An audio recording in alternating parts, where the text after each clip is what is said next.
ივანიშვილის ბიზნეს იმპერია საფრთხის წინაშე გაერთიანებული სამეფო ოლიგარქს სანქციებს უანონსებს. ლონდონმა ოცნებას ეს გზავნილი საქართველოს საქმეთა დროებითი რწმუნებულის გავლით გადასცა. ბაჩო საგანელიძეს დიდი ბრიტანეთის საგარეოში უთხრეს, რომ პოლიტიკური დევნა და დეზინფორმაცია პარტნიორების წინააღმდეგ ქვეყნის ევროატლანტიკურ მისწრაფებებთან შეუთავსებელია.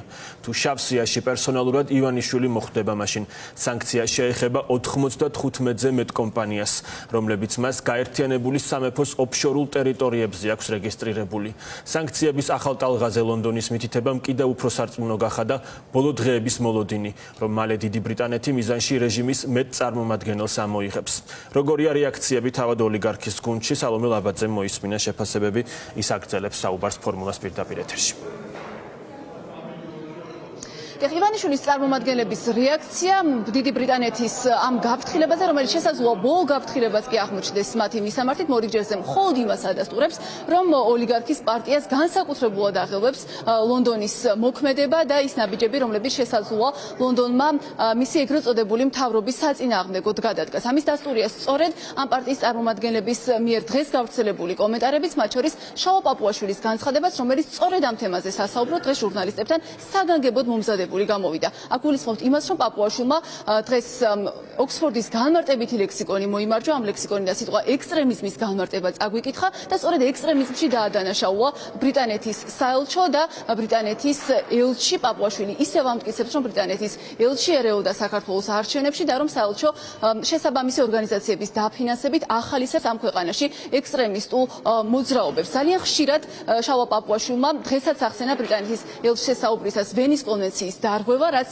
შევახსენოთ მაყურებელს, რომ რეაგირების ზომად ითვალისწინებს დიპლომატების გაძევებას, თუმცა ასეთი ნაბიჯის გადადგმას ქართული ოცნების მხრიდან პაპუაშვილი გამორიცხავს, სამაგიეროდ ის არ გამორიცხავს, რომ დაიბარონ ბრიტანეთის ელჩი საგარეო საქმეთა სამინისტროში. პაპუაშვილმა მხოლოდ ის თქვა, რომ ეს გადაწყვეტილება მის მიერ მისაღები არ არის, თუმცა არ არის გამორიცხული, რომ ქართულმა ოცნებამ სწორედ ასეთი გადაწყვეტილება მიიღოს ბრიტანეთის ამ გამაფრთხილებელი გზავნილის საპასუხოდ, რადგან როგორც უკვე აღინიშნა, იმ ფონზე როცა ლონდონი მოუწოდებს ივანიშვილის პარტიას, რომ დაუბრუნდეს დემოკრატიის, თავისუფლების და ადამიანის უფლებების პატივისცემასა და დაცვას და ასევე შეწყვიტოს პარტნიორებზე და მათ შორის დიდ ბრიტანეთზე თავდასხმა და ცრუ ბრალდებების გავრცელება მათი მისამართით. ამის საპირისპიროდ მოქმედებს ივანიშვილის პარტია და შეიძლება ითქვას, რომ ის თავდასხმებს პარტნიორებზე და მათ შორის ლონდონზეც მხოლოდ აძლიერებს. ავიცი ისი ბრალია, რომ ჩვენ ქართულად ვსაუბრობთ და ისინი ინგლისურად და რაღაც ერთმანეთს ვერ ვაგებინეთ. არადა ხედავთ, რომ ბრიტანეთის ელჩი ქართულს სწავლობს და წესით რაღაც უნდა ესმოდეს ჩვენიც, მაგრამ ჩვენ ერთს ვამბობთ და ისინი სხვა რაღაცას პასუხობენ. მე მათ შორის მეც ძალიან კონკრეტულ საკითხებზე ვსაუბრობდი, როდესაც ბრიტანეთის ელჩის ქცევაზე ვსაუბრობდი. მე ვსაუბრობდი იმაზე, რომ მან დაარღვია ვენის კონვენცია. იმით, რომ ჩაერია საპარლამენტო არჩევნებში აგიტაციის სახით, ამბობენ, რომ ეს სუბრალდებები, ასე შემდეგ. ხომ ეხა ესე განათლებული ადამიანები ასეთ დიალოგს არ წარმოებენ და ბრიტანეთის პოლიტიკური ელიტის მიმართ უფრო დიდი წარმოდგენა აქვს ქართველ ხალხს. ბრიტანეთის საელჩო ცდილობდა დაეფინანსებინა ექსტრემისტული განწყობების მქონე ადამიანები. ამაზე გვაინტერესებს პასუხი, სხვა შორის ამდენადაც ვიცი, ამაზეც ჰქონდათ ამ შეხვედრაზე საუბარი, რომ ეს არ არის ასე თქვა სრუბრალდება არის თითქოს ექსტრემიზმის დაფინანსებას აპირებდა. არ ვიცი ხა მე სხვა გამოსავალი არ მაქვს, უნდა განმარტება გავაკეთო ექსტრემიზმის და იმისთვის რომ არ დაუბრალდეს რაღაც ქართული გაგება გვაქვს ექსტრემიზმის. მოგიყვანთ ოქსფორდის ინგლისური ენის ლექსიკონიდან განმარტებას, რას ნიშნავს ექსტრემიზმი. ექსტრემიზმი ნიშნავს უკიდურესი პოლიტიკური ხედვების ქონას, უკიდურესი ზომების ხარდაჭერას. ეს არის ექსტრემიზმი ოქსფორდის ლექსიკონის განმარტებით და არა სულხან საბას ლექსიკონი. შეგვიძლია ესეც მოვიყვანოთ. როგორ შეიძლება საქართველოს ებრძოდეს ამ ბრიტანეთს, ან ევროპას, ან ამერიკის შეერთებულ შტატებს? ხო, ნონსენს ხო წარმოუდგენელია. ყოველდღიურ თავდასხმის რეჟიმში ჩვენ ვიცავთ თავს იმ უსამართლობისგან, რაც მოედინება თუნდაც ბრიტანეთიდან, თუნდაც ევროკავშირიდან. წარმოუდგენელია გამოაქვეყნონ ვის რა ორგანიზაციებს აფინანსებდნენ ბოლო წლების განმავლობაში. შენ თუ კეთილსინდისიერი ხარ, რა პრობლემაა, რომ წარადგინო ეს ყველაფერი, გაასაჯაროო და აჩვენო ყველას, რომ ვის აფინანსებდი. მაგრამ პრობლემა ისიც რა არის, რომ ის რაც ქვეყანაში ბოლო წლების განმავლობაში ხდებოდა, რევოლუციის მოწყობის მცდელობები, სახელმწიფო გადატრიალების მოწყობის მცდელობები, საზოგადოების გახლეჩვა, დაპირისპირება, რა თქმა უნდა, ყველაფერი ფინანსდებოდა გარედან. შესაბამის პასუხის გასცემს საქართველოს სახელმწიფოს პოზიციასთან თქვენი დაკავშირებით. როგორც ამ ძალის წარმომადგენლის პასუხი რა არის და შეფასება და პასუხისმგებლობა ქართული ხალხის წინაშე, იმიტომ რომ ბრიტანეთი არის მნიშვნელოვანი მოკავშირე ამ ქვეყნისთვის. ამ ბრიტანეთი არის მოკავშირეობა არის ორმხრივი, მეგობრობა არის ორმხრივი.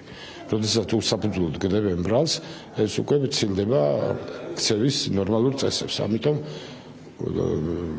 ჩემი პოზიცია რომ ყველაფერი უნდა იყოს ორმხრივი, მათ შორის მეგობრობაც. და ბრიტანეთისგან რატომ შეიძლება იყოს უსაფუძვლო ბრალდებები, რა დაინტერესება აქვს ლონდონს? ახალი ამბავია რომ უსაფუძვლო ბრალდებები მოდის Deep State-დან და მათი გავლენის ქვეშ მყოფი მთავრობებისაგან, ჩემთვის ახალი არ არის. ბრიტანეთის მთავრობაც Deep State-ის გავლენის ქვეშაა თქვენ ამბობთ. რა თქმა უნდა არის.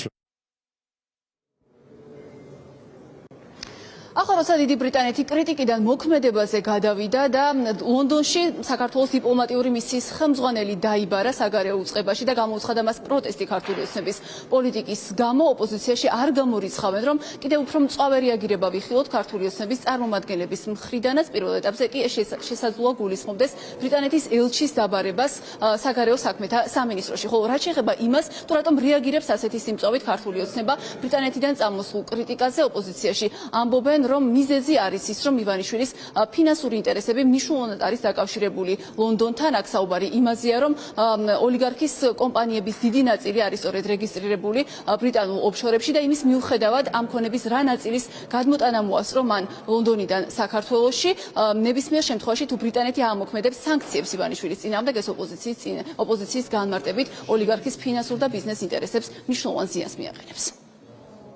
ყველა ჩვენი პარტნიორი და ამ შემთხვევაში ბრიტანეთი გვევლინება ერთ-ერთ ლიდერად სისტემას ფასს ახდევინებს იმ რუსული მოქმედებებისთვის, იქნება ეს ძალადობა, იქნება ეს რეპრესიები თუ სხვა, ფასს ახდევინებს და საბოლოო ჯამში გვეხმარება ამ სისტემის დემონტაჟში. იმიტომ რომ ამ სისტემის რყევა არის ის გზა, რომელთაც ჩვენ ჩამოვაცილებთ მათ ძალაუფლების, მიტაცებულ ძალაუფლებას და ჩვენი პარტნიორები როცა ხედავენ ჩვენ ბრძოლას, ისინი ამაში გვეხმარებენ.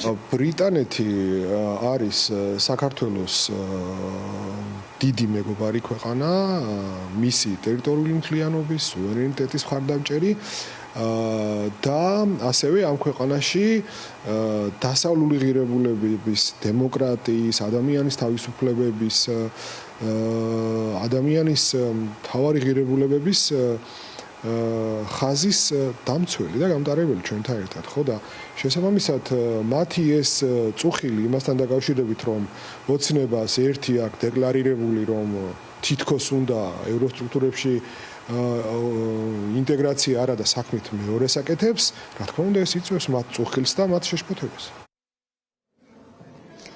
რა ნაბიჯები შეიძლება გადადგას ლონდონმა ქართული ოცნების ანტიდემოკრატიული და ანტიდასავლური პოლიტიკის საპასუხოდ, ეს განცხადებაში დაკონკრეტებული არ არის, თუმცა განცხადებაში, რომელსაც ბრიტანეთის საგარეო უწყება ავრცელებს, ჩვენ ვკითხულობთ, რომ იმ შემთხვევაში თუ ქართული ოცნება არ დაუბრუნდება ადამიანის უფლებების, დემოკრატიისა და თავისუფლების პატივისცემას, ასეთ შემთხვევაში ლონდონი მზად არის, რომ შესაბამისი ზომები უყოყმანოდ მიიღოს.